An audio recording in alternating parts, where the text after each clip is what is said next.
Side पे सारे side पे।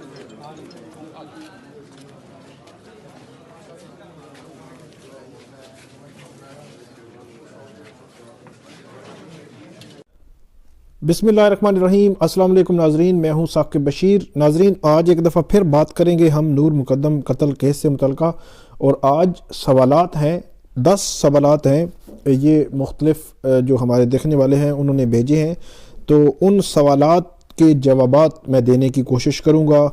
गुज़श्ता जो संडे था उस वक़्त भी हमने सवालात के जवाबात दिए थे, और कोशिश करेंगे कि जो सवाल कमेंट्स में आते हैं बाज़ औक़ात वहाँ पे जवाब नहीं दे पाते, तो यहाँ पे आपको उन सवालात के जवाबात दे दें ताकि आपके जहन में जो भी चीज़ हो वो एक तो अगर इनमें आ जाए ठीक है, ना आए तो आप मुझे बता दिया करें, तो उनके जवाबात दिए जा सकते हैं। और फैक्चुअली और कानूनी तौर पर जो बनती है चीज़ वो आपके सामने मैं रख दूँगा। अच्छा, पहला सवाल है कि केस कंप्लीट होने में इतना वक्त क्यों लग रहा है। यहाँ पे जो रूटीन का जो ट्रायल होता है सेशन कोर्ट में, उसमें तकरीबन 1 साल का वक्त लगता है, 10 माह से 1 साल का वक्त, जिसमें मतलब कोई डायरेक्शन नहीं होती कोर्ट की या कोई ऑर्डर नहीं होता। तकरीबन 1 साल लग जाता है इस किस्म के सेशन के जो ट्रायल होता है। तो इसमें क्योंकि हाई कोर्ट की डायरेक्शन थी या है, तो इसलिए ये जो ट्रायल है वो उस लिहाज से चल रहा है। तो ये जुलाई 20 का वाक़या था, तो अगर आप उससे लें तो अगस्त, सितंबर, अक्टूबर, नवंबर, दिसंबर, 5 मंथ तकरीबन हो चुके हैं, और 1 या सवा मंथ मज़ीद लगेगा इसमें। दूसरा आप ये कह सकते हैं कि हाई कोर्ट की डायरेक्शन के बाद ये केस जो है 6-6.25 माह में इसका जो फैसला आ जाएगा। रूटीन में 1 साल लगता है। दूसरा ये है कि हर हेयरिंग में 7 डेज का जो गैप क्यों दिया जाता है, नॉर्मल प्रोसीजर क्या है, और ये डिले है या केस में क्या है। 7 दिन का गैप इसलिए दिया जाता है, एक तो ये भी मामला है कि जो जितने भी लॉयर्स हैं वो आउट ऑफ सिटी से आते हैं। दूसरा क्योंकि ट्रायल कोर्ट जो है एडिशनल सेशन जज अता रबानी है, वो हमेशा से ये कहते हैं कि जिस दिन हम ये केस रखते हैं बाकी फिर अर्जन कर देते हैं। मतलब ये कि वहाँ पे कई 100 केसेस जो हैं वो उसी अदालत में चल रहे हैं।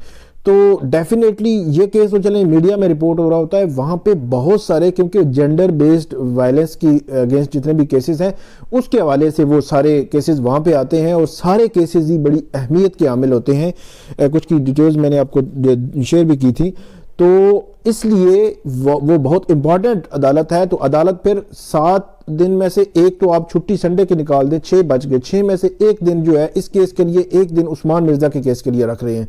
तो उसके बाद 4 दिन बनते हैं। तो 4 दिन में रूटीन के भी बहुत सारे केसेस होते हैं, मतलब लिटिगेंट्स जो हैं ओवरऑल बहुत सारे लोग होते हैं, तो वो उन केसेस को भी अदालत ने देखना होता है और मैनेज करती है कोर्ट बुनियादी तौर पे, ताकि कोर्ट की जो डायरेक्शन है इसमें भी स्पीडी ट्रायल होता रहे, और भी बहुत सारे जो केसेस हैं तमाम को अपने वक्त पे जो है वो निपटाया जा सके।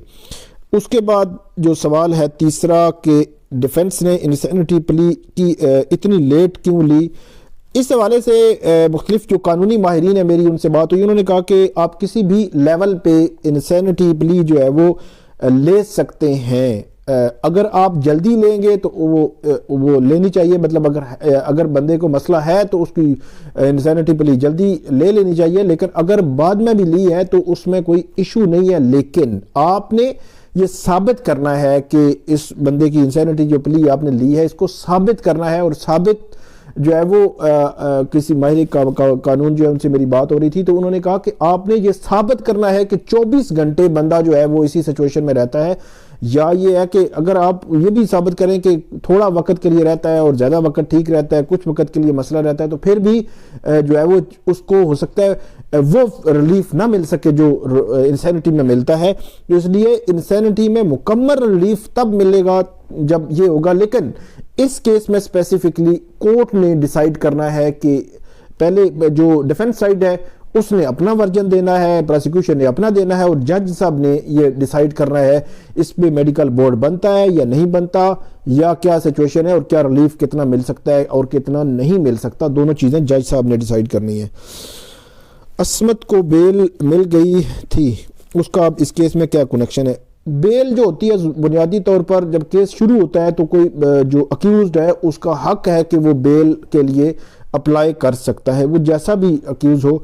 तो जब बेल मिलती है तो उसमें बुनियादी तौर पर ये शर्त होती है कि आपने उसके बाद ट्रायल होता है तो ट्रायल में अपने पेश होना होता है। ट्रायल का जो कंक्लूजन है उसका बेल के साथ कोई ताल्लुक नहीं होता। मतलब बेल मिल गई है, अगर सज़ा बनती है, जुर्म साबित होता है, सबूत मौजूद हैं तो फिर सज़ा मिलेगी। अगर सज़ा नहीं बनती, जुर्म साबित नहीं होता, सबूत मौजूद नहीं है तो सज़ा जो है वो नहीं मिलेगी। मतलब पहली सूरत में मिल जाएगी, नहीं मिलेगी, दोनों ऑप्शंस होते हैं, लेकिन उसका जमानत के साथ कोई ताल्लुक नहीं। जमानत जो है वो आप ये कह सकते हैं कि हर हेयरिंग पे वहाँ पे पेशी ज़रूरी होती है, हाजिरी लगवाना ज़रूरी होता है। उसके बाद यह है कि ऑटोप्सी रिपोर्ट में किसी भी ड्रग्स की कोई बात नहीं लिखी हुई, तो फिर डॉक्टर सारा से ये सवाल क्यों किया गया? ये जो डिफेंस साइड है उसका राइट होता है। मतलब फेयर ट्रायल में जब इस पे जरा हो रही होती है या कोई भी स्टेटमेंट रिकॉर्ड होती है उस पर जरा होती है तो डिफेंस साइड का राइट है कि वो कोई भी सवाल कर सकते हैं, और वो कोई भी इस किस्म का सवाल जो है अंदर से निकाल के लाते हैं कि ये जो है वो कोई लूप होल्स हो, कोई लकूना हो, तो उसको उसके हवाले से वो ऐसी चीज़ निकाल के लाते हैं। तो वो उन्होंने कोई चीज़ निकाली, डेफिनेटली उसको मेडिकली किसी से उन्होंने डिस्कस किया होगा और उसके बाद जो है वो उसके सामने केस ये जो है रखा, वो जो कोकेन और उसका जो मामला आया था, तो वो उस सेंस में है।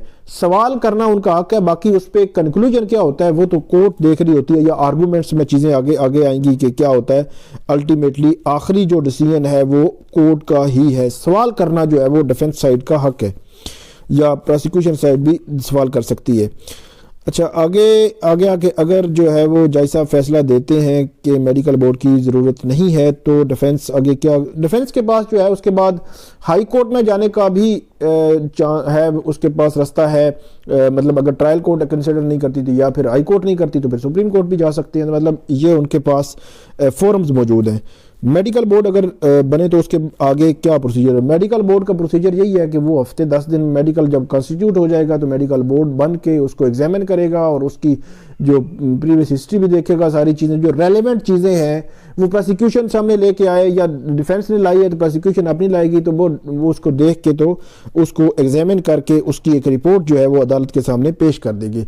सेशन कोर्ट के डिसीजन के बाद अगर हाई कोर्ट में अपील करें तो केस दोबारा चलता है। केस दोबारा चलता है, लेकिन जो ट्रायल हो चुका होता है, मतलब अभी जो ट्रायल हो रहा है ना, जो स्टेटमेंट्स हो रही हैं, जो जरा हो रही है, जो उसके जवाबात आते हैं, उसके बाद जो आर्गूमेंट, जितनी भी चीज़ें हैं ना, वो ट्रायल को मिन्नो अन जो है वो ट्रायल की बुक बन के हाई कोर्ट में पहुंच जाती है और हाई कोर्ट उसको सामने रखती है।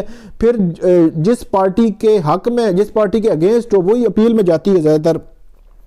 तो जो पार्टी वो फिर उसमें जो लूप होल्स हैं, जो लकूना हैं, जो उसमें एरर्स हैं उस जजमेंट में, ट्रायल कोर्ट में, वो बताते हैं अदालत को कि हमें जो सज़ा इतनी दी गई है, ये इतनी सज़ा नहीं बनती थी और ये चीज़ें जो है ट्रायल कोर्ट ने नहीं देखी, आप देखें, तो वो देख के फिर हाई कोर्ट जो है उस पर फैसला कर देती है। अभी तक इस केस में टेररिज्म की चार्जेस क्यों? टेररिज्म जो है वो आप इसको ब्रूटल मर्डर कह सकते हैं, लेकिन इसमें टेररिज्म के चार्जेस जो है वो कानून की मंशा या कानून की जो डेफिनेशन है उस पर ये नहीं उतरता। ब्रूटल मर्डर जो है डेफिनेटली है और उसको कहा भी जा रहा है, लेकिन इस पे इसलिए मर्डर के चार्जेस जो है वो लगे हैं। मोबाइल लैपटॉप के डाटा का स्टेटस क्या है? इन्वेस्टिगेटिव जो कंप्लीट हो चुकी। अच्छा, उसके हवाले से मैंने पिछली वीडियो में बताया था कि उसमें वो मुकम्मल हो चुका है मामला, उसमें FIA ने हाथ खड़े कर दिए थे। वो अब मामला जो है वो अब उस पर फर्दर जो है कुछ भी नहीं हो रहा, ना किसी ने कहा है। अगर जाहिर को पागल डिक्लेयर कर दिया जाता है तो बोर्ड फिर उसके क्या सज़ा मिल सकती है? अच्छा, इसमें भी ये है कि अगर मतलब सज़ा तो डेफिनेटली अगर इंसैनिटी साबित हो जाए तो फिर तो सज़ा जो है वो बंदा बच सकता है। सज़ा कितनी मिलेगी अल्टीमेटली फिर भी कोर्ट ने ही डिसाइड करना है। थेरेपी वर्क्स अक्यूज को क्यों चाहते हैं कि विटनेस डॉक्टर्स आए? वो डेफिनेटली अपना डिफेंस ले रहे हैं, डिफेंस राइट है उनका लेना, और इसलिए वो ये चाह रहे हैं कि हमें जिसने एग्जामिन किया उस डॉक्टर को भी बुलाया जाए, 3 डॉक्टर्स को। तो इसलिए वो ये चाह रहे हैं कि हमारा डिफेंस मजबूत हो ताकि हमें सज़ा ना मिले। डेफिनेटली उन पर इतना बड़ा इल्ज़ाम है, तो वो इसलिए चाह रहे हैं। सेशन कोर्ट की जजमेंट के बाद अगर हाई कोर्ट और सुप्रीम कोर्ट तक केस जाए तो सज़ा कम हो जाती है, बिल्कुल कम हो जाती है सज़ा। अगर कोई ऐसे लकूनास, कोई ऐसे एरर्स जो है वो पिन पॉइंट कर दे जिस बंदे को सज़ा मिली है, उसके वकील जो है वो हाई कोर्ट में या सुप्रीम कोर्ट में, तो वो सज़ाएं कम होती हैं, हाई कोर्ट में भी कम हो जाती हैं, सुप्रीम कोर्ट में भी कम हो जाती हैं और बरकरार भी रहती हैं बाद औक़ात हाई कोर्ट और सुप्रीम कोर्ट में भी। तो ये थी आज की नाज़रीन हमारी वीडियो, और इस पर फीडबैक ज़रूर दीजिएगा, कॉमेंट ज़रूर कीजिएगा। बहुत शुक्रिया।